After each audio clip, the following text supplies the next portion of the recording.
Sue, may I have a roll call, please? Mrs. Irwin Adams. Here. Mrs. McGinnis. Here. Mr. Mignon. Here. Mr. Cook. Here. Mr. Pacifico. Here. Mr. Macaulay. Here. Mr. Pappas. Here. Mr. Romanowitz. Here. Mr. Francis. Here. Thank you. Thanks.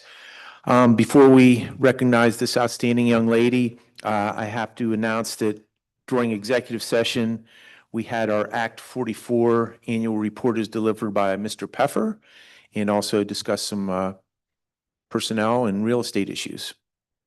That being said, I will move on to this special presentation. Paula. Good evening. Tonight, it's my honor to introduce to you Hannah Owolade. Hannah, if you would like to come up. So Hannah is a graduate of the class of 2026. She is a very good academic student. She was a member of the Lioneers dance team. And the reason we're here to celebrate with her this evening is we want to talk about her outstanding career as an Altoona track and field athlete. Hannah's career culminated this year at the PIAA state track and field meet with a first place finish. Got to wear that gold medal at the top of the stand, which is not an easy accomplishment. And with her tonight is Coach Mike Adams, and I'm going to turn it over to Coach Adams to say a little bit more about her.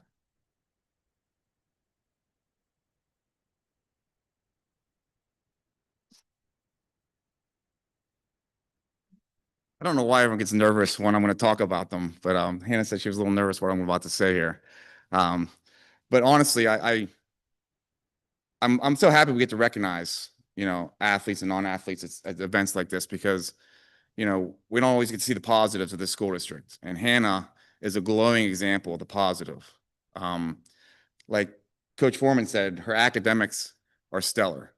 Okay, she's a great student, but her work ethic and her discipline are unparalleled. Since 9th grade, she's been in the strength class with me every single morning, lifting. You wouldn't tell by looking at her, but Hannah is extremely powerful and strong.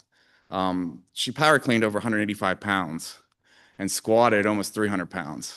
And that was the epitome of what she's put into that program for herself to be a better athlete.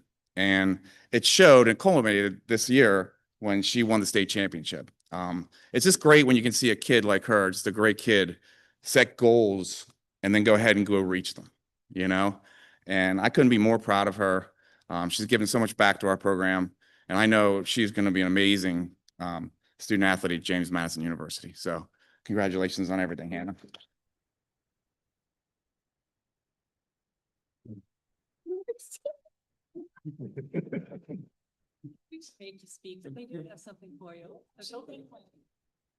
So all of our all-state athletes get one of these. We couldn't be more proud of you, and you're such a fine representative of the school district and the community.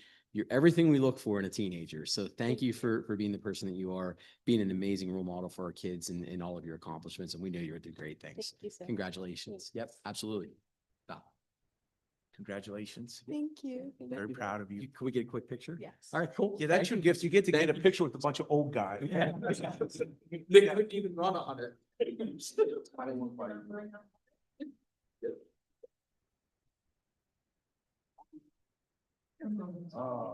This isn't the prize possession. Yeah, so So I have to get mine till this year. All right, your mom's coming.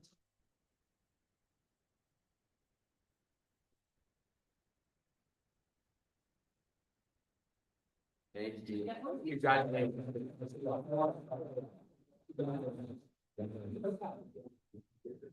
Oh, there you go. And there you go.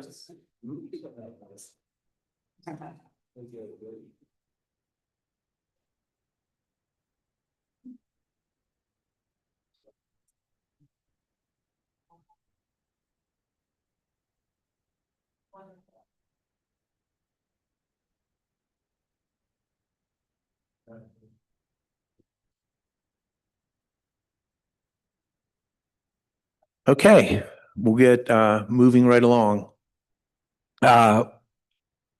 We'll move on to Section 3, Resolution of the Board of Directors.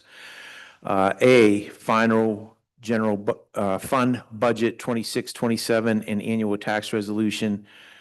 We also have the I'll read it first. Administration recommends the board approve and adopt the 26-27 general fund budget and corresponding tax resolution as proposed, advertised and amended. The attached final general fund budget is in the PDE approved format and includes expenditures of $135,163,115 in revenues and other sources of funds in the amount of $120,385,909.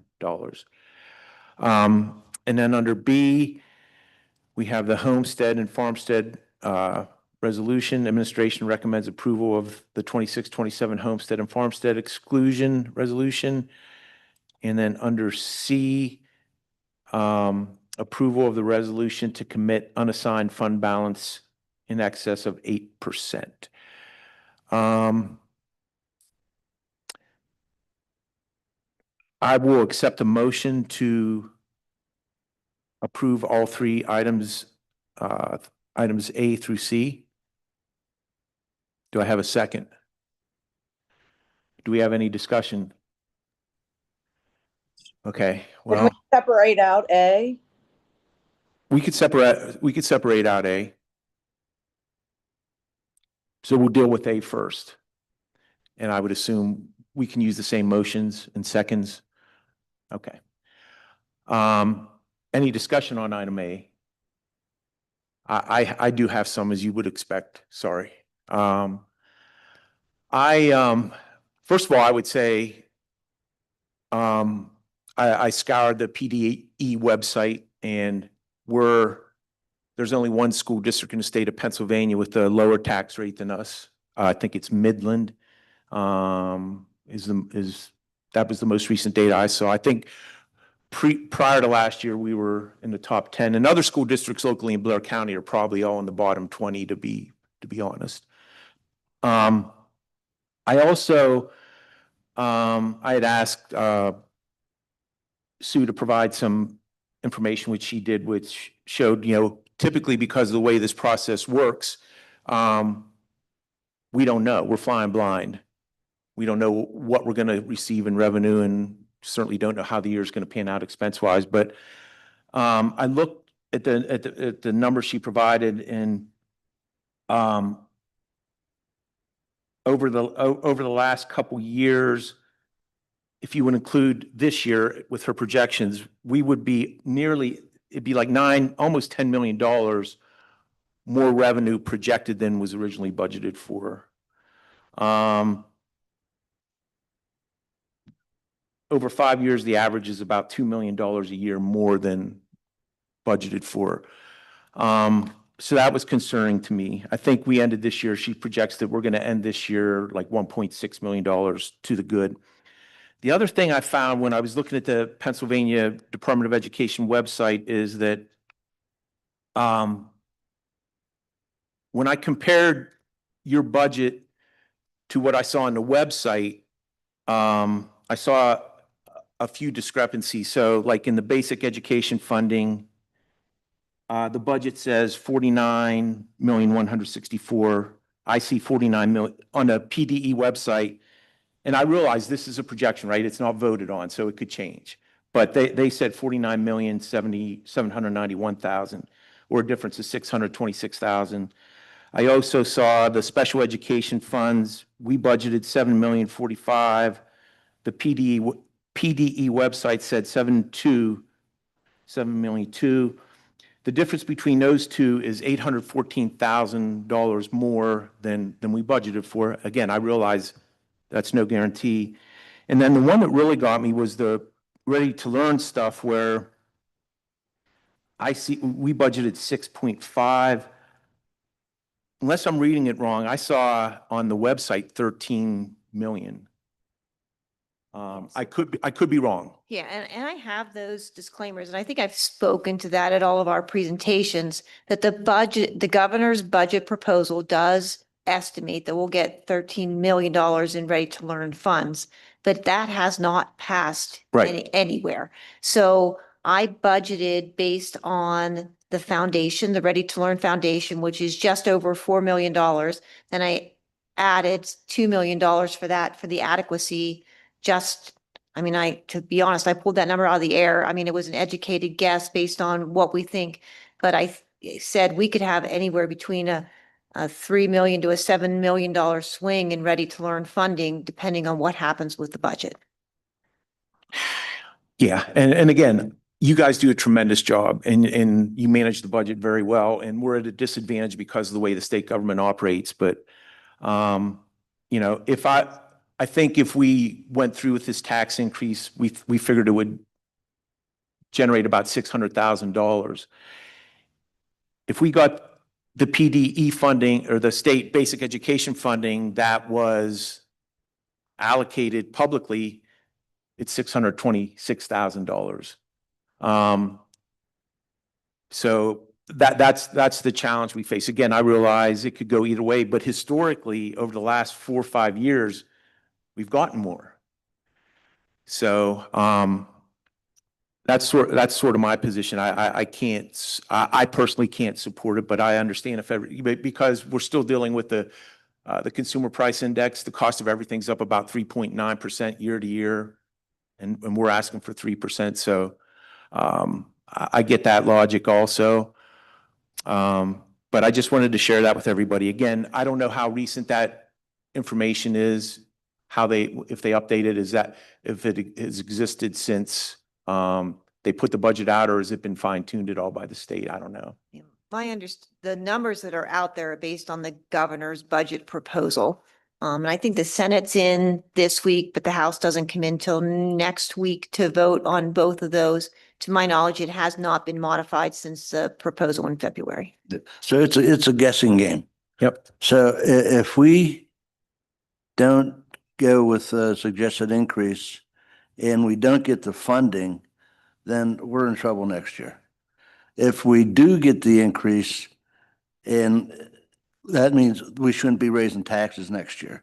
So it's either you're going to raise your taxes this year on uncertainty, or not raise them next year on what actual reimbursement.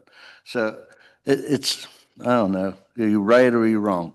And we You know, had no it- tax increase. It's a guess. We had no tax increase last year also, Right, correct? right. And if we vote not to, like I said, I don't want to go through it again. It's just a guesstimate. So just vote whatever you think. Just want to remind of one thing. So the BEF is the formula-based funding that you can rely on annually. So our BEF is money that you can consistently rely on from year to year. That's going to be your base state allocation. The way the system is working right now with Ready to Learn and adequacy funding, you could get X amount this year and get absolutely nothing next year.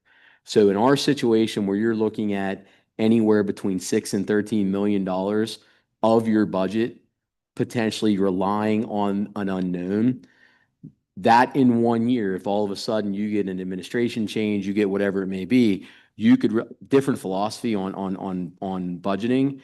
Literally, somebody could come in and say, "Hey, you shouldn't rely on that money because that money was one and done. That was a one-time thing. That wasn't to be a consistent part of your formula." So theoretically, that entire allotment could go away from 1 year to the next.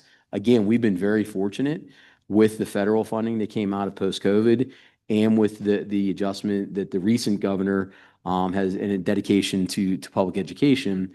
We have benefited from that, and we've been very frugal with that money. I mean, I think annually, we've shown a surplus that we have then reallocated to the fund balance and or to capital reserve for your rainy day, your project-based funding that may need to happen down the road. We're not expanding. We're not just frivolously spending money. In fact, we're being even more critical of all of our spending, even though we have been fortunate enough to realize some of that funding.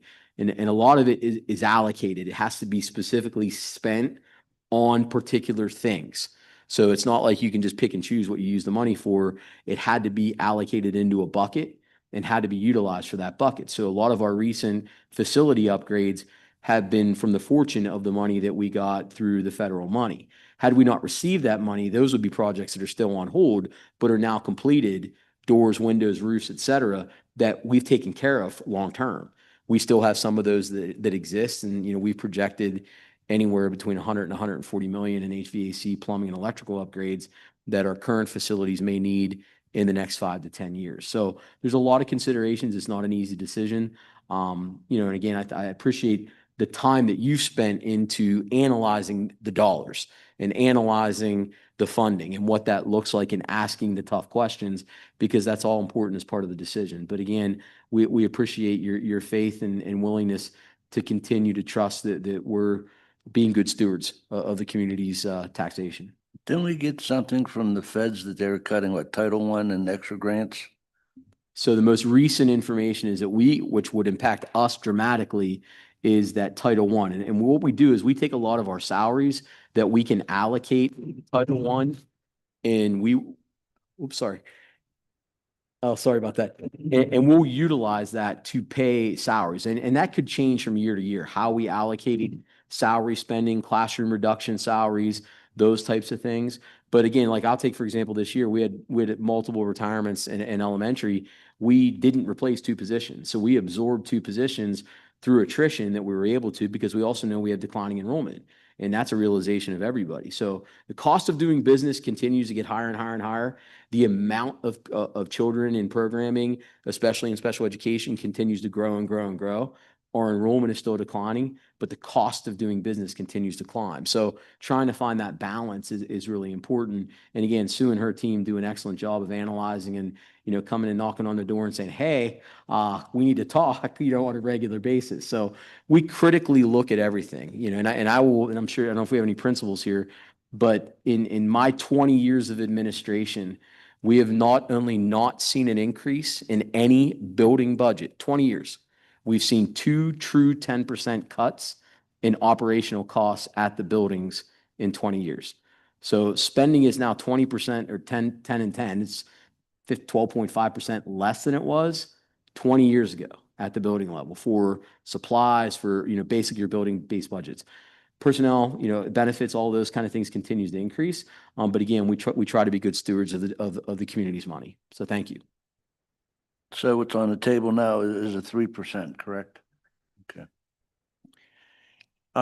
Anyone else?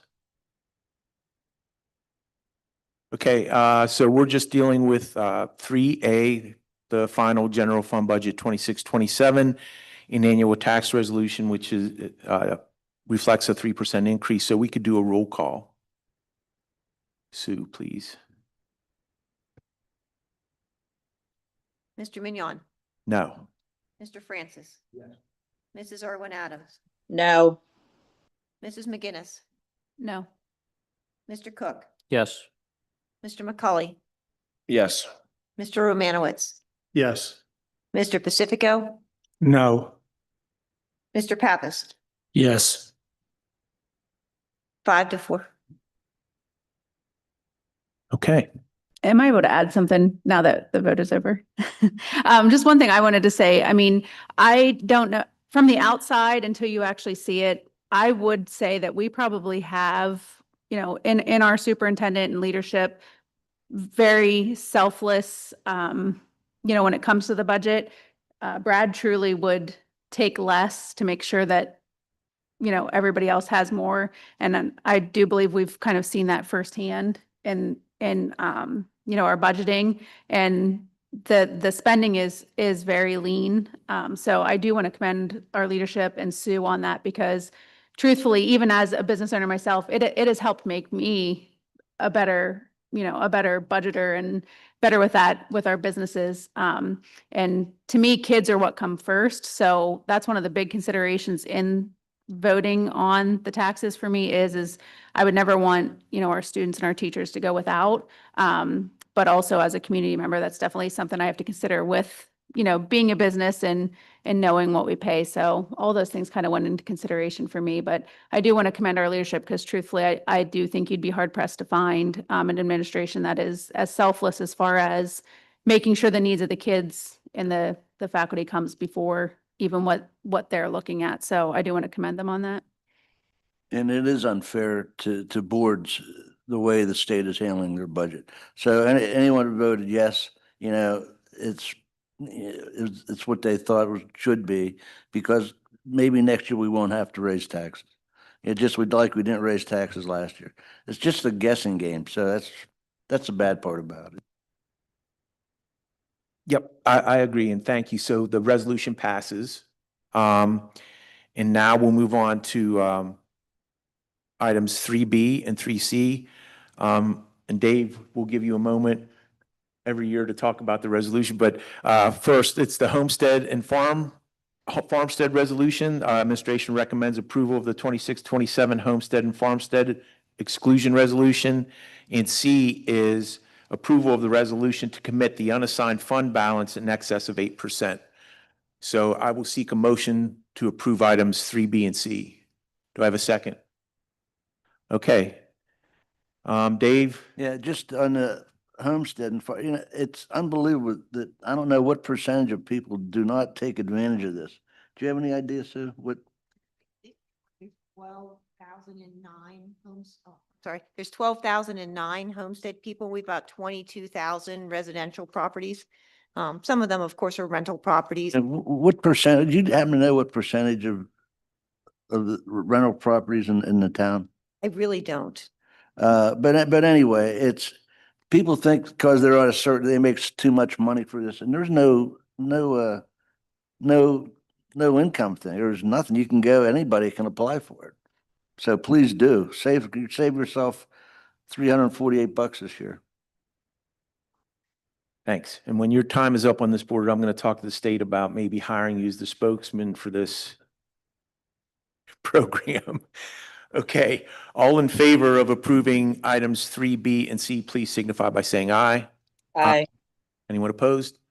Those motions do carry unanimously. All right, now it's the time to hear from citizens. We only have one citizen here, so he usually doesn't get up. Okay, so we'll move on to 5. Seeking approval or a motion to approve the May 11th regular school board meeting minutes. Do I have a second? Okay. Any discussion? All in favor of approving items 5 or just 5A, please signify by saying aye. Aye. Any opposed? Motion carries. Moving on to 6, finance. Administration is seeking for us to approve the following list of payments from the general fund, the student activity fund, the cafeteria, the budget amendment detail, and revenue expense. Did I read? No. Under B, financial reports, to approve the attached financial reports, the tax collection reports for March, April, and May investments. The 26-27 Mansion Park rental agreement with Bishop Guilfoyle, to approve that rental agreement between the Altoona Area School District and the Bishop Guilfoyle Academy High School for the 26-27 school year.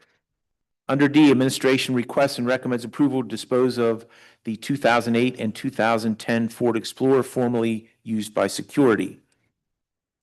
Under E, administration requests and recommends approval of the agreement with Preferred Benefit Specialist to provide customer service administrative support related to the Altoona Area School District medical and pharmacy coverage plans.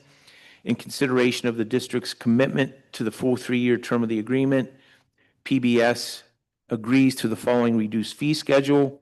In year 1, $16 per employee per month.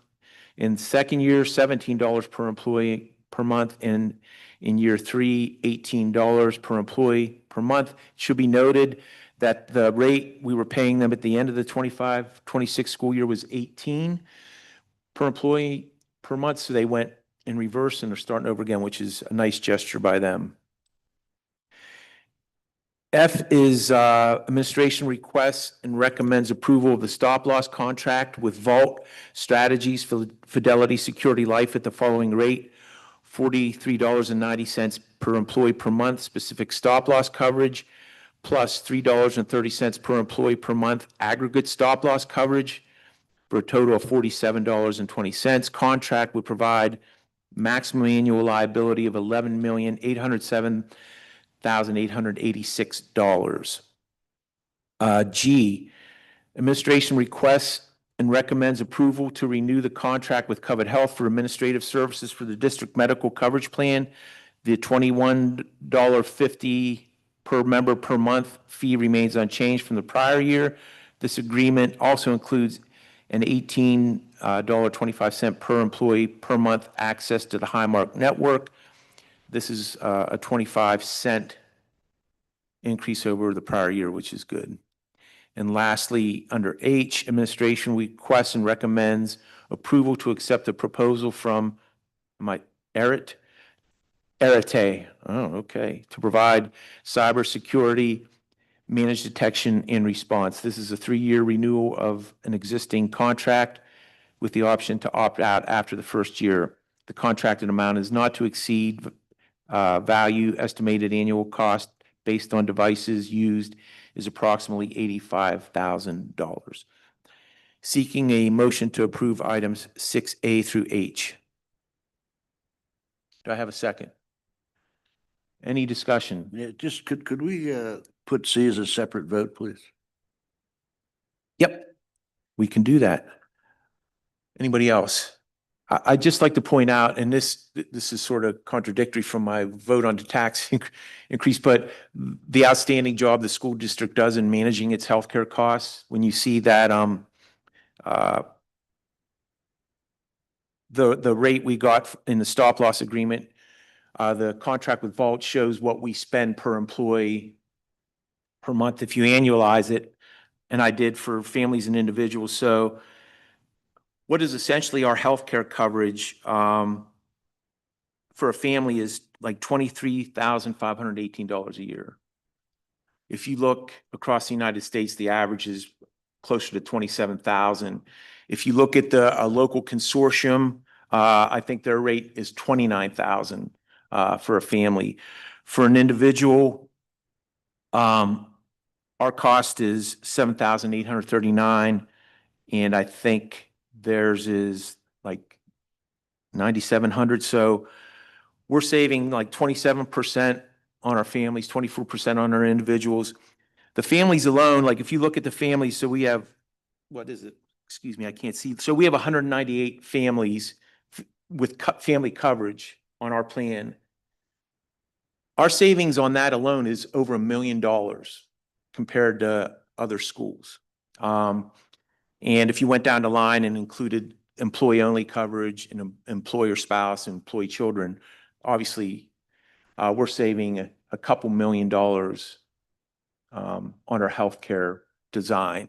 So administrations previous to this, which Brad was a part of and Haley was a part of, made the decision a long time ago to do it the way they're doing it, and it continues to reap benefits for the public and for taxpayers while still providing people good healthcare coverage. So, I thought it would be important to point that out when you look at what we're saving. It's tremendous, and I know we're projected to have not a good year, but it's still better than other people are having.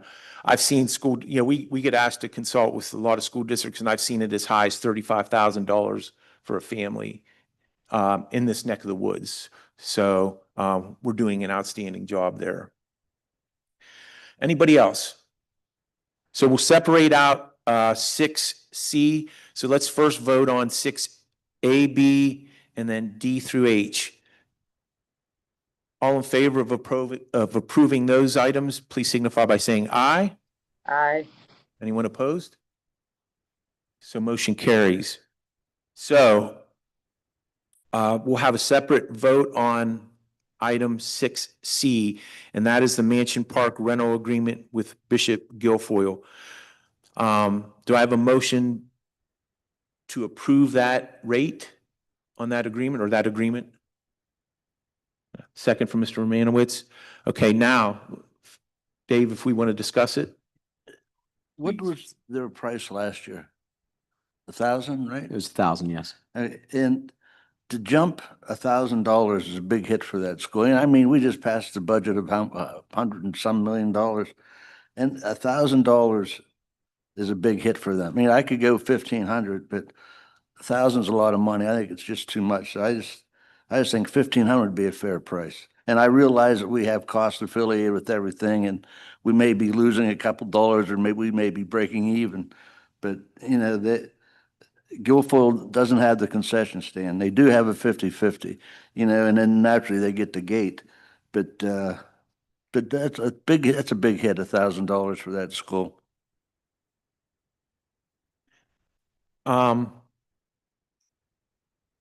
I guess we vote on this, and if it fails, then you can make a motion for that, right? Carl, that would be the way we go. We vote on the existing thing, and if it fails, it would go to that. Just for the record, I did talk to Mr. Stevens, who is the chairman of Bishop Guilfoyle Academy's board. And, you know, we discussed, you know, and maybe I felt we came to an agreement because it was originally going to be on a path to be higher. And this was sort of a compromise. So there was a lot of consideration given, a lot of back and forth. But you know, I respect certainly what you say too. But it wasn't, we were engaged, just not at the board, like the whole entire board, but I was talking to their chairman and we sort of landed here. So. I agree. I think we were going to raise it more significantly to cover our costs, and we kind of did a stepped-in approach to soften the blow to them. Okay. No. The original proposal was 3,000 per game. We had met with their administration multiple times. They had requested a stepped in increase over the next 3 years of 225.3. It ended that they asked for a 1-year agreement at the 2, which is where we. I personally, I think it's a lot of money.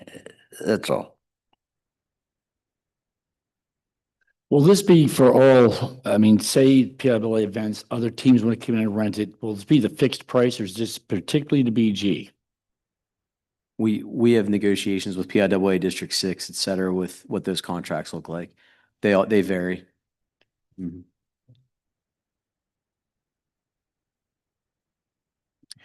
Okay, all in favor of approving item 6C, please signify by saying aye. Aye. Anyone opposed? I oppose. Dave opposed. Okay, that motion carries. Moving on to 7. Under education, under administration requests to approve the letter of agreement between UPMC Western Behavioral Health and the Alleghenies and the Altoona Area School District. Under B, administration requests retroactive approval to submit and receive a donor's choose grant not to exceed $810. Funds will be utilized to purchase reading books for a student incentive program.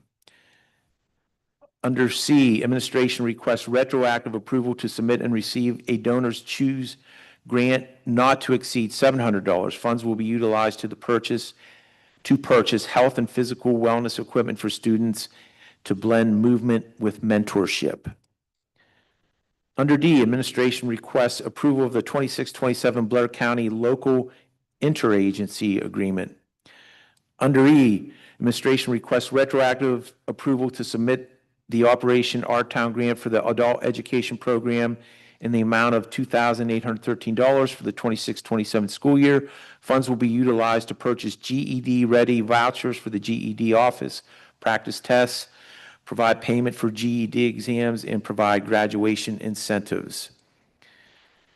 Under F, administration requests retroactive approval to submit the Operation Our Town grant for the elect education program in the amount of $2,670.94 for the 26-27 school year. Funds will be utilized to provide healthy foods for workshops, purchase large baby items, and support fathers throughout pregnancy until the birth of the child.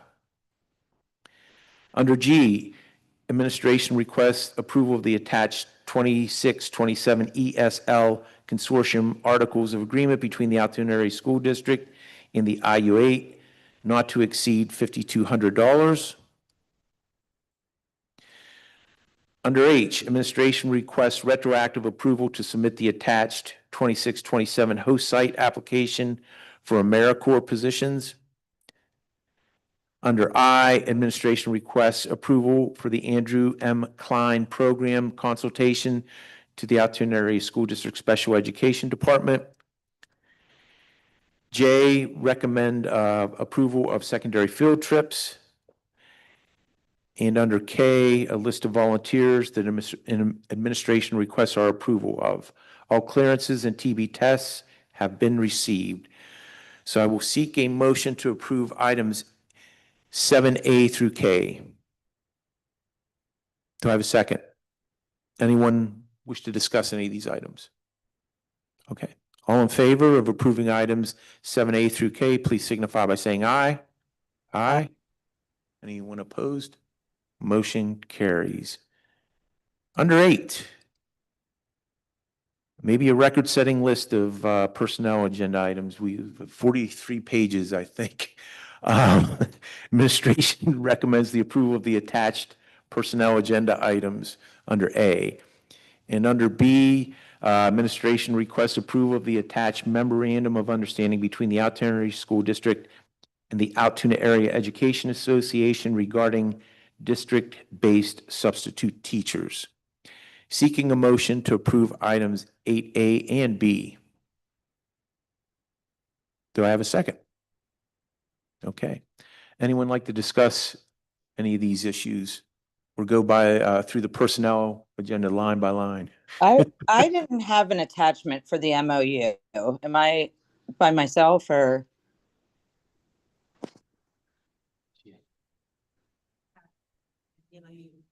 It's on here, isn't it? Yes. Oh, Yeah, it's under executive, Mrs. Adams. If you're Maybe just on the public login, it won't be there. I can explain it very quickly. So we are. It's okay. I think I'll log in. I think I got kicked out. I was logged in, but I can log back in. I'm sorry. I didn't see that I wasn't logged in anymore. Okay, just, I mean, it is something that we've been trying to get for many, many years. It will alleviate, our plan is to alleviate our sub shortage, and this will address our highest need areas with basically 180-day district-based subs that will be assigned at district discretion to the holes that exist when subs are not available or when our fill rate is not what we would hope it to be. It is a slightly increased rate. It will be targeted at certified employees or certified educators that are looking for long-term employment in education. So it will also serve as a recruitment / tryout for prospective teachers for our school district as well. The union had been back and forth on this and are agreeable to a 1-year trial period to see how this goes, and we are very excited for the potential that it brings. Thank you. okay. Anybody else? All right. All in favor of approving items 8A and B, please signify by saying aye. Aye. Anyone opposed? Motion carries. We'll move on to 9, student services. Administration, under A, administration requests approval of the agreement with Pyramid Healthcare Soaring Heights School Agreement. Under B, administration requests approval of the agreement with Presley Ridge. Under C, administration requests approval of the agreement with UPMC Western Behavioral Health. Under D, administration requests approval of the agreement with Interim Healthcare or Healthcare Pittsburgh, Interim Healthcare Altoona. Under E, administration requests approval of the agreement with Marquee, Pennsylvania. Under F, administration requests approval of the agreement with the Extended Family Programs Incorporated. Under G, administration requests approval of Blair Family Solutions Behavioral Health or Behavioral Services Agreement and Blair Family Solutions Service Agreement. Under H, administration requests approval of the agreement between or agreement with Knowlton Diagnostic Treatment Center. I will seek a motion to approve items 9A through H. Do I have a second? Anyone like to discuss any of those? Okay, hearing none. All in favor of approving items 9A through H, please signify by saying aye. Aye. Anyone opposed? Motion carries. Moving on to 10. Under A, we were provided with some repository bids by the Blair County Tax Claim Bureau. Under B, approve the reserve list of capital reserve payments. Under C, administration recommends approval for payment of obligations for the months June, July, and August 2026. And under D, administration requests and recommends approval of the 26-27 contract with Amtran for student transportation services. I will seek a motion to approve items 10A through D. Do I have a second? I'll second.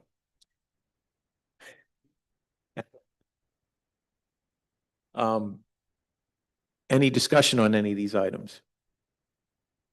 Okay, all in favor of approving items 10A through D, please signify by saying aye. Aye.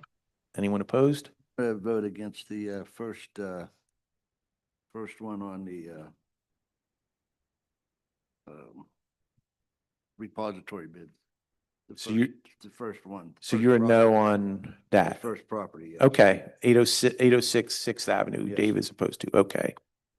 Got it. All right, motion carries. We'll move on to 11. Under A, administration requests approval to waive the facilities rental fee of the Altoona Area High School Auditorium to the Altoona Community Theater in the Penguin Project for the period August 1st through August 9th, 2026. The Altoona Area School District and the Altoona Community Theater will be partnering on the project. The proposed rental space, a rental price of equipment and staffing reimbursement will be $6,700. ACT certificate of insurance has been provided. And under B, the athletic office requests approval of, for the following, the VFW, under 1, the VFW League to use Mansion Park Baseball Field from June through July 2026 for the purpose of baseball games. Under 2, Evelyn Bliss to use Mansion Park Stadium on June 19th, 2026 for the purpose of Blissful Throws Javelin Clinic. Under 3, Dalton Dobbins Sunday Afternoon League to use Columbia Park Softball Field from May through August 2026 for the purpose of a Sunday Afternoon Softball League. Under 4, Keystone Girls Softball League to use the Logan Elementary softball fields and the Columbia Park softball field from June through August 2026 for the purpose of practices, games, and tournaments. Under 5, Altoona Elementary Wrestling to host an elementary wrestling camp from Monday, July 27th through Wednesday, July 29th in the AAHS Wrestling Room. And 6, Central Pennsylvania Football Coaches Association, Lesser Lumber Committee to use Mansion Park Stadium on June 14th, 16th, 18th for the purpose of football practices. All rental agreements and evidence of insurance coverage has been signed and received. Seeking a motion to approve items 11A and B. Do I have a second? Anyone like to discuss either item A or B under 11? Okay. All in favor of approving items 11A and B, please signify by saying aye. Aye. Any opposed? Motion carries. We'll move on to 12, committee reports. Do we have any committee chair reports? No? Board President's report. I would just share that the Executive Director of the IU8, Mr. Butler, has tendered his resignation and will be leaving sometime this summer, accepting a move in. He bought a farm in New York and will be accepting like a superintendent job up there. I've been asked to participate on the search committee with two of the other board members that I think we're starting next week. So another Monday evening. But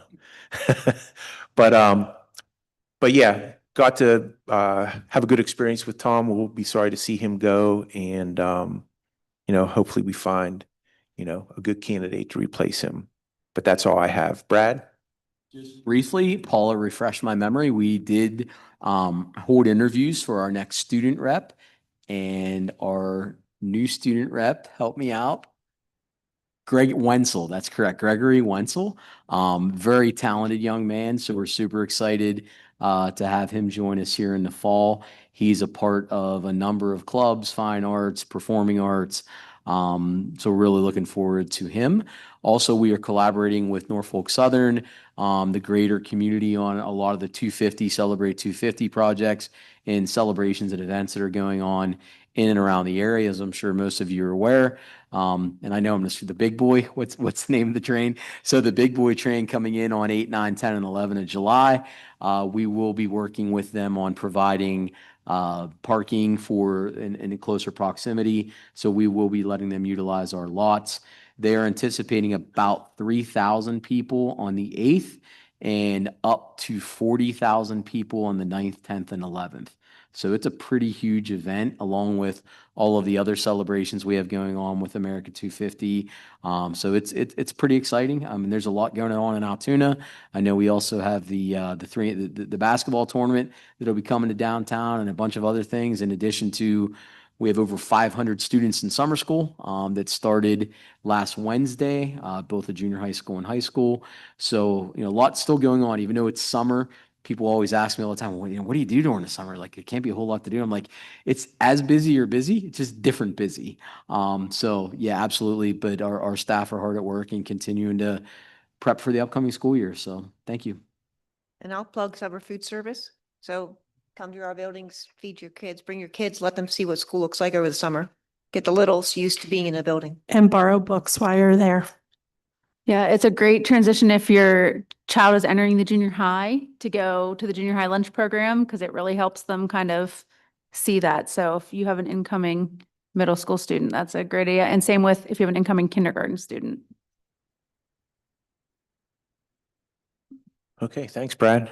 Under 13, for information only, professional contracts, we have a bunch of instructors who've completed 3 years of satisfactory service, 6 ratings, and are entitled to tenure effective the last day of the 25-26 school year. It's a pretty impressive list of young folks achieving that. Is it publicly available?